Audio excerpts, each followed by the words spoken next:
श्री राम मेरे मित्रों। गुरुर् ब्रह्मा गुरुर् विष्णु गुरुर्देवो महेश्वर गुरुर् साक्षात पर ब्रह्मा तस्मै श्री गुरुवे नमः। अर्चनीय वंदनीय आदरणीय श्री गुरुदेव जी के चरणों प्रणाम करके मैं आज का चैनल शुरू करता हूँ। ये मेरा इंट्रोडक्शन पार्ट है और इसमें मैं आपको बताऊंगा कि आप अपने भवन के लिए कैसे कैसे आप चूज कर सकते हैं। मेरा 1983 से मेरा कंपनी है और करीब 2 लाख से ऊपर कस्टमर सेटिस्फाइड हैं और आगे भगवान करे कि और भी लोग जुड़ें और उन्हें सेटिस्फेक्शन मिले।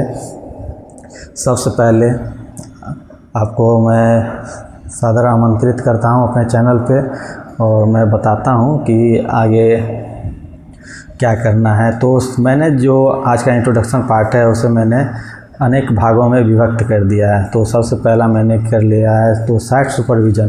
जब भी आप भूमि पे जाएंगे तो भूमि का चयन करना पड़ेगा। भूमि का चयन करेंगे वो वास्तु निहित होना चाहिए, वास्तु युक्त होना चाहिए।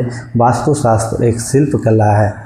वास्तु का अगर हम बात करें तो इसका इंट्रोडक्शन बताएंगे। तो इसमें जब अंधकासुर राक्षस भगवान शंकर से युद्ध कर रहे थे तब उसमें अंधकासुर राक्षस भगवान शंकर जी की आराधना कर रहा था और जब वो लड़ाई करने के लिए गया अंधकासुर तो भगवान शंकर ने जब उसका वध किया तो उसका रक्त ज़मीन पे गिर रहा था, जिससे एक विकराल मुंह वाले दानव पैदा हुआ, उत्पन्न हुआ।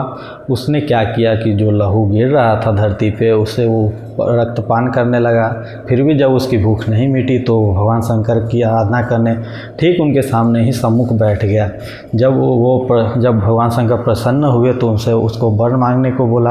वह वर मांगने के लिए भगवान शंकर से कहा कि वो तीनों लोगों को ग्रास करना चाहता है, जिसके कारण भगवान शंकर तो दे दिए। लेकिन जब वो ग्रास करने के लिए भागा तो भागते भागते धरती पे आ गिरा, जिसमें सारे देवता भयभीत हो गए। उन्हें लगा कि धरतीवासी को कहीं ये ग्रसित न कर ले।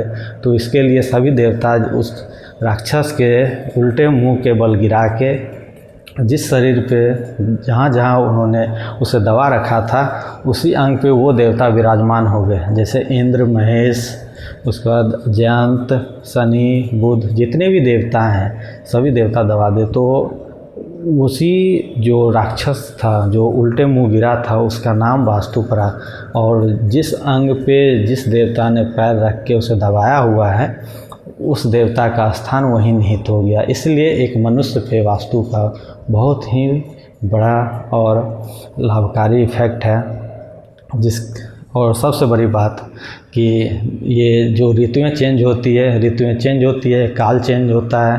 काल चेंज होता है तो लोग के जीवन में उतार चढ़ाव बने रहते हैं, तो इसके लिए भयभीत होने की ज़रूरत नहीं है। अब बात कर लेते हैं आर्किटेक्चर के बारे में। आर्किटेक्चरिंग में क्या होगा कि हमें प्लानिंग करना होगा कि कौन सा रूम, कौन सी व्यवस्थाएं कहाँ दी जाती है।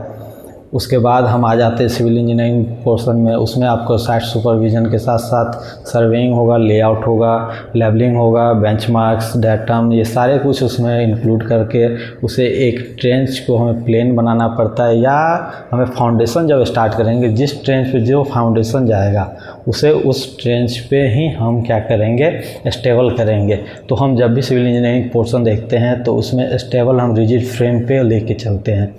उसके बाद आ जाता है नया पोर्शन आपका स्ट्रक्चर में हम बेसिकली 2 पोर्शन सबसे बेहतर लेके चलते हैं और वो है वाइंड लोड और आपका सिस्मिक लोड, जिसे अर्थक्वेक लोड भी कहते हैं। तो वाइंड लोड में क्या होता है कि जब आप 30 मीटर की बिल्डिंग तक जाएंगे तो वाइंड प्रेशर यूनिफॉर्मली 30 मीटर तक की बिल्डिंग पे वो हाइट जो होगा वो 30 मीटर तक आपको यूनिफॉर्म लगेगा।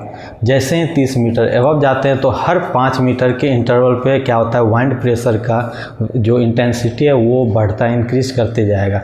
तो इसीलिए हम हर 5 मीटर पे 150 मीटर तक की बिल्डिंग का हम जो है निकालते जाते हैं हर 5 मीटर के इंटरवल पे।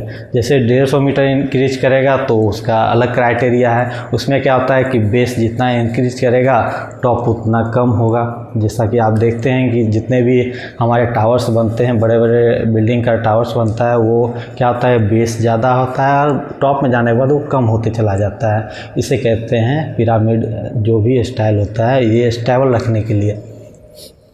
ठीक है। इसके बाद का सेक्शन आता है अर्थक्वेक। अर्थक्वेक में क्या होता है कि हमारा मैग्नीट्यूड वो वाइब्रेशन जोन पे निर्भर करता है और हम मैक्सिमम इसका वैल्यू लेके चलते हैं 0.02 टू 0.12 डब्ल्यू। डब्ल्यू क्या है? Weight of structure. अब वेट ऑफ स्ट्रक्चर में दो चीज़ आते हैं, एक आता है डेड लोड, लाइव लोड। अब इस पर बात करेंगे तो नेक्स्ट क्लास ये लंबी चली जाएगी।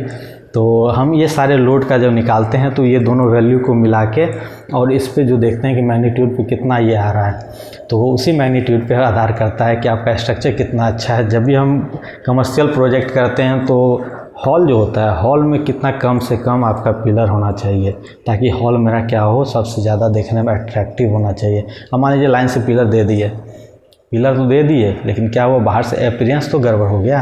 अब उस अपीयरेंस को बचाने के लिए क्या होता है कि हमारा स्ट्रक्चर, जैसे मान लीजिए 10 फीट का पिलर है, अगर उसे हटा के 20 फीट पे दे देंगे तो क्या वो क्रॉस सेक्शन ही तो बढ़ेगा, बीच का तो पैसेज तो हमारा क्लियर हो गया।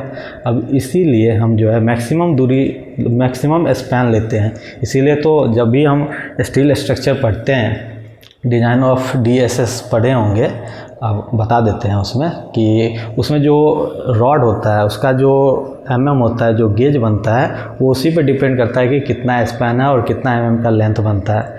तो ये आगे बताते जाएंगे आपको, अभी बने रहिए मेरे साथ।